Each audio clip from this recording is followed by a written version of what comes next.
ලොකු අටපට්ටමක් හදලා මෙයාලා මේ දන්සලක් දෙන්නනේ ලේස්ති වෙන්නේ. මහා මෙවුනා අසපුවට යන්න තියෙන පාර නම් පටුයි. පොඩ්ඩක් දුෂ්කර මාර්ගයක්. නමුත් ගමන සුන්දරයි.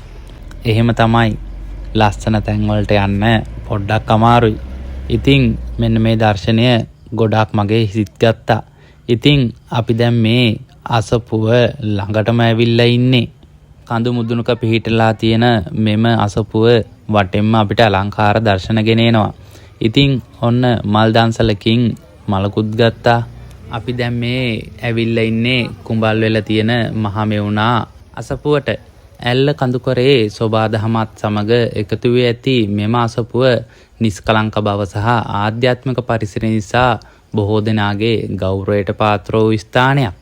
කඳුවැටි සහ හරිත පරිසරය මැද පිහිටලා තියෙන මෙම ස්ථානයට පැමිණෙන ඕනෑම කෙනෙකුට නගරයේ